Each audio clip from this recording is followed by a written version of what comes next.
My boss accused me of stealing company data, but during the investigation, IT found his folder of creepshots taken of me and other female employees. I work as a junior analyst for a mid-sized marketing firm in Chicago. I've been here for 2 years, kept my head down, hit my KPIs, and generally tried to be the model employee. I thought I was doing well. I even thought my boss, let's call him David, liked me. He's in his mid-40s, always very specific about how he wants reports formatted, but he always seemed professional enough, if not a little intense. Yesterday, everything fell apart. David called me into his office at 4 p.m. I thought it was for a performance review or maybe a new project. But when I walked in, the HR representative, Linda, was sitting there with a thick file in front of her. David wouldn't even look me in the eye. He just stared at the spot on the wall behind me. Linda told me to sit down and informed me that IT had flagged a massive data transfer from my terminal, specifically, 3 years of client pricing strategies and contact lists, to an unauthorized external hard drive. I felt the blood drain out of my face. I told her that was impossible, that I hadn't used a USB drive in the office in months because we're all cloud-based now. David finally looked at me then, and he looked furious. He told me that the logs don't lie. He said that the transfer happened 2 days ago at 12:45 p.m.,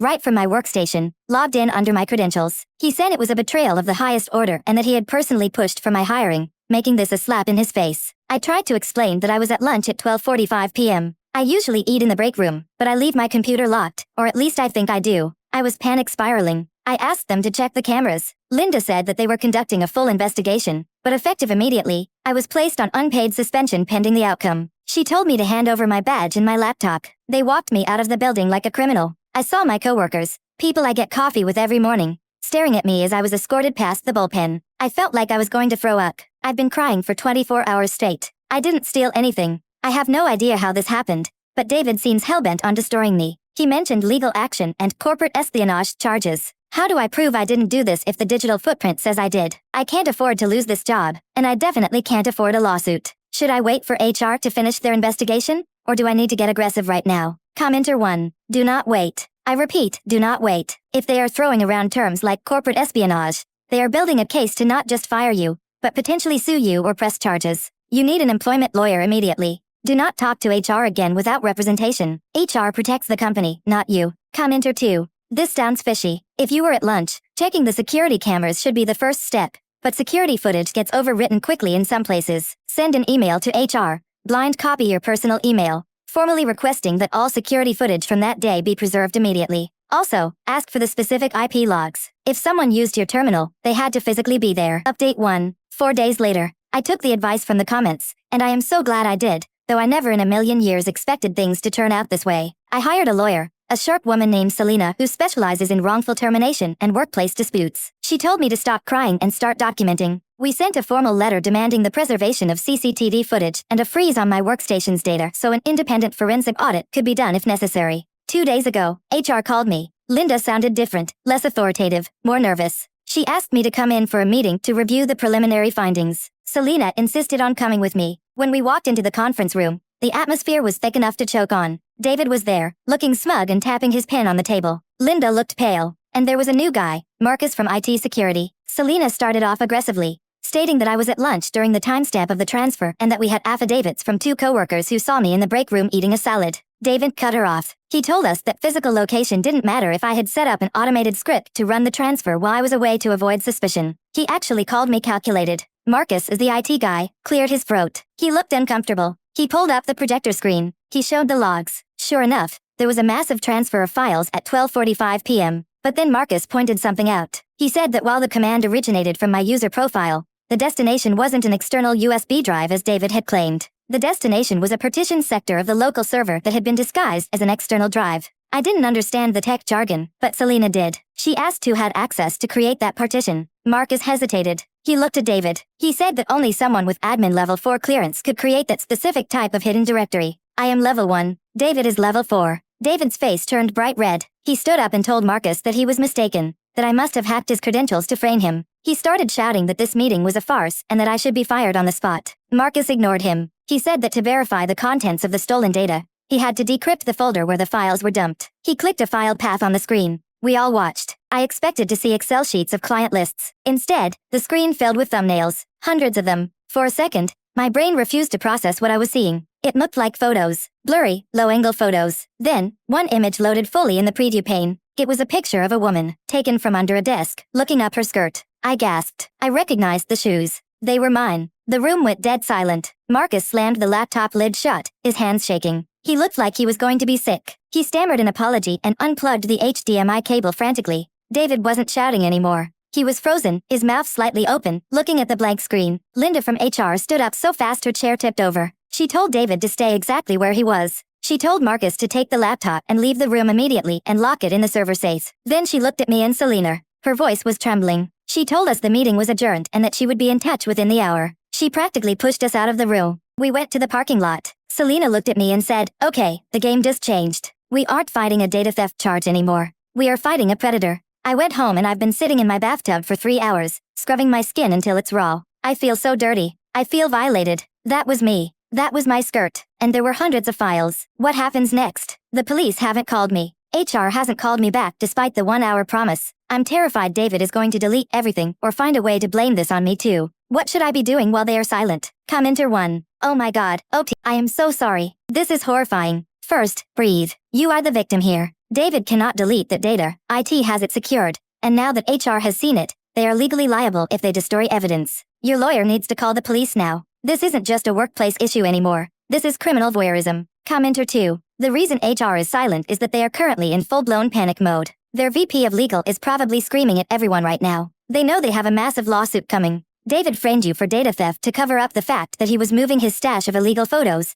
Probably because the file size was getting too big or he was trying to take them home. He used your login to distance himself from the transfer, but he messed up the destination. Do not sign anything they send you without your lawyer. Update 2. 2 days later. It's been 48 hours since the meeting, and my life feels like a true crime documentary. I haven't slept more than a few hours. Every time I close my eyes, I see that photo on the projector screen. Yesterday morning, my lawyer, Selena, received a call. It wasn't from Linda. It was from the company's general counsel. They wanted to set up an emergency meeting, but Selena refused to let me go back to that building. She demanded that they come to her office. Surprisingly, they agreed instantly. 3 people showed up. The general counsel, the VP of HR, and a third woman I didn't recognize who introduced herself as External Crisis Management. The first thing they did was hand me a letter. It was a formal apology and a notification that the investigation into my alleged data theft had been completely dropped with prejudice. They admitted that the forensic audit confirmed I had nothing to do with the transfer. Then came the hard part. The VP of HR looked like she hadn't slept either. She told me that David had been terminated for cause, effective immediately. She said that upon further review of the data Marcus found, they identified multiple victims. I felt like the air was sucked out of the room. Multiple?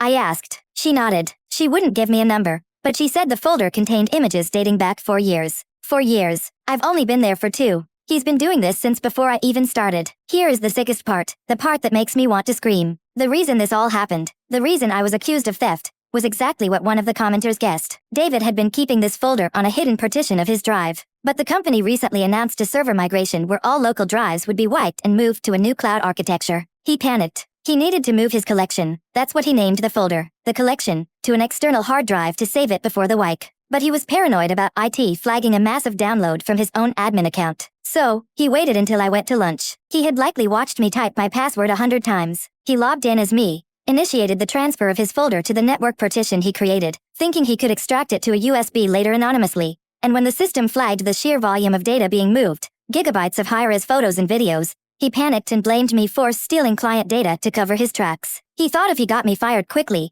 he could delete the files during the chaos and no one would look too closely at what the files actually were. He was ready to ruin my entire life, my career, and my reputation, just to hide his perversion. The crisis management woman started talking then. She slid a document across the table. A settlement offer. A very large number. But it came with a non-disclosure agreement, NDA. She said the company wanted to support me in my healing and offered to pay for therapy, 6 months of severance, and this lump sum, provided I agree not to discuss the nature of David's termination or the specific contents of the files found. Selena kicked me under the table. I knew what that meant. Shut up. Selena told them we would review the offer but that we weren't signing anything today. She also asked the question I was too scared to ask. Has law enforcement been notified? The general counsel shifted in his seat. He said, we are currently handling this as an internal employment matter, though we are preserving all evidence should it be required. I felt a flash of rage I didn't know I possessed. They hadn't called the police. They fired him, sure, but they were trying to bury this to protect the company's image. They were going to let a predator walk away, potentially to go work somewhere else and do this to other women,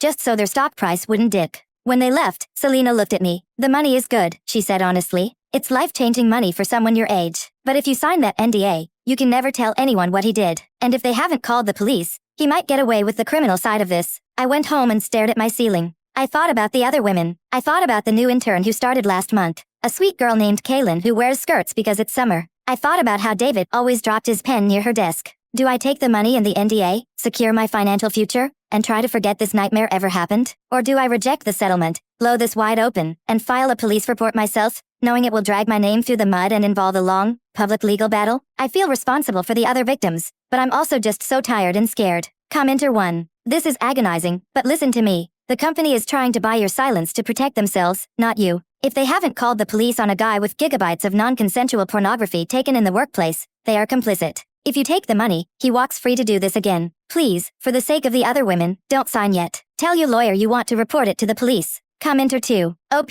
you hold all the cards right now. They are terrified of you. You can negotiate. Have Selena tell them that a condition of any settlement is that the company must report the crime to the FBI or local authorities. You can have the money and justice, but you have to play hardball. Don't let them prioritize their PR over your safety. Update 3. 5 days later. I didn't sleep at all after posting my last update. I read every single comment. The phrase complicit stuck in my head like a splinter. You guys were right. If I took the money and stayed silent, and David went on to do this to another girl at another company, it would be my fault. I couldn't live with that. I called Selena at 7 a.m. I told her, I want the money because I deserve it for what I'm going through, but I will not sign a damn thing unless David is in handcuffs. Selena said, I was hoping you'd say that. Get dressed. We're going to war. We met with the general counsel and the crisis management woman again. They looked exhausted. They clearly thought I was going to roll over. When Selena slapped our counter-proposal on the table, the room temperature dropped 10 degrees. Our terms were simple. I received the full financial settlement. The company immediately files a police report and turns over the server partition, the laptop, and all logs to the Cyber Crimes Division. The NDA only covers the financial amount of the settlement. It does not restrict me from speaking to the police or testifying against David.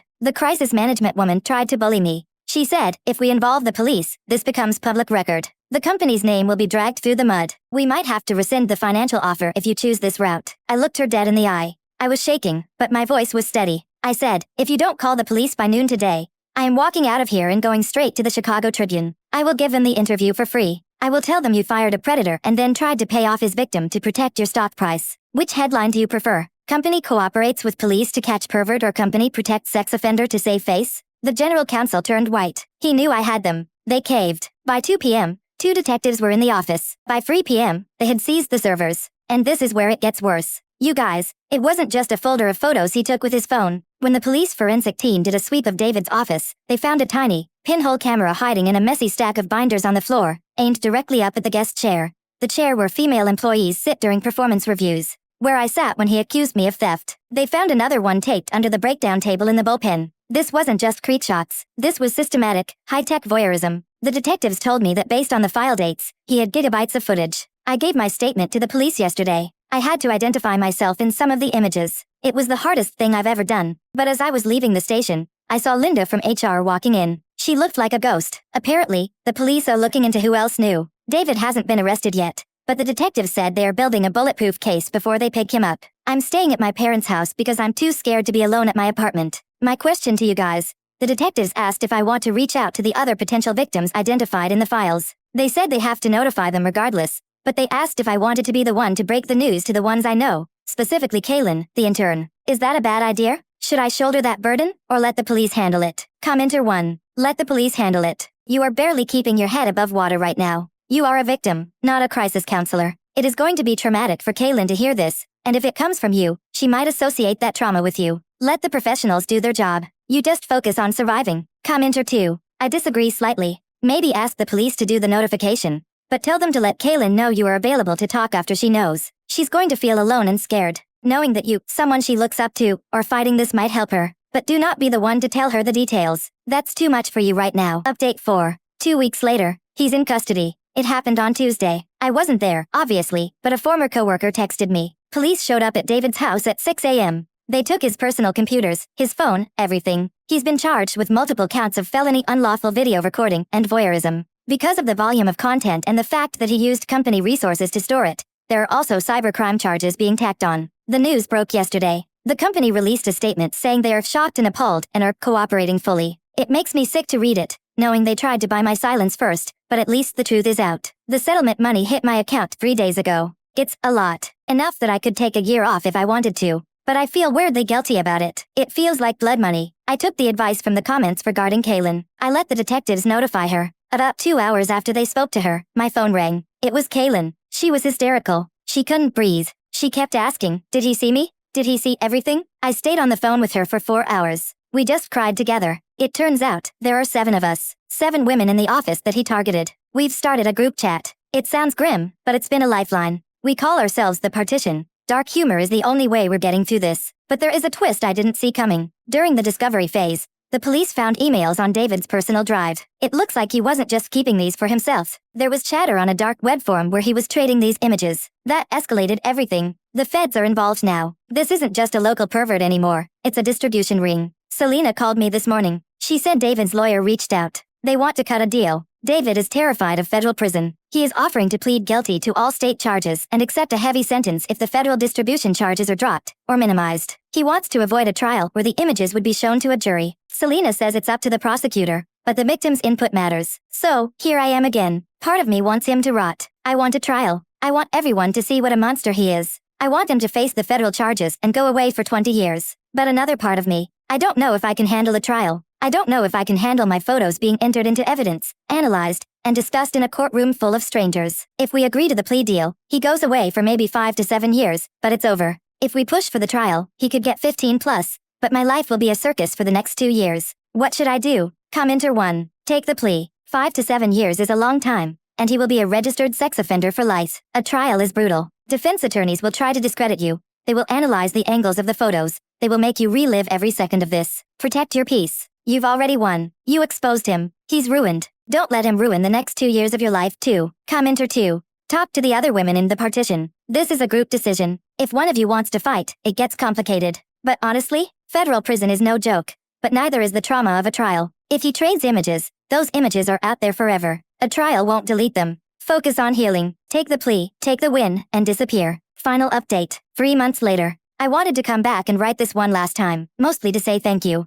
Without this community, I would have signed that first NDA. I would have let them bury it. I would have let David walk away. Here's how it ended. We, the group of 7 victims, met with the prosecutors. We decided unanimously to support the plea deal. We just couldn't face a public trial. The thought of those images being on a screen in a courtroom was too much for Kaylin, and honestly, for me too. David pleaded guilty to 14 counts of felony voyeurism and unauthorized computer access. Because of the position of trust enhancement, since he was our boss, the judge didn't go light. He was sentenced to 8 years in state prison, with 5 years of mandatory supervision upon release. He is also on the sex offender registry for life. His wife divorced him, he lost custody of his kids, and his career is incinerated. He cried at the sentencing. He looked at us, we were all sitting in the front row, holding hands, and tried to say he was sorry. I didn't feel anything. I thought I would feel angry or happy, but I just felt nothing. He looked small. He wasn't the scary boss who could fire me anymore. He was just a pathetic man in an orange jumpsuit. As for the company, the fallout was massive. The CEO resigned. The VP of HR was fired for failure to oversee internal protocols. They are currently being sued by 3 of the other victims who didn't take the initial settlement I did. I hope they take the company for everything it's worth. And me? I haven't worked in an office since that day. I couldn't do it. The sound of someone walking behind my chair made me break out in a cold sweat. I used the settlement money to pay off my student loans and buy a small house in a town 2 hours away.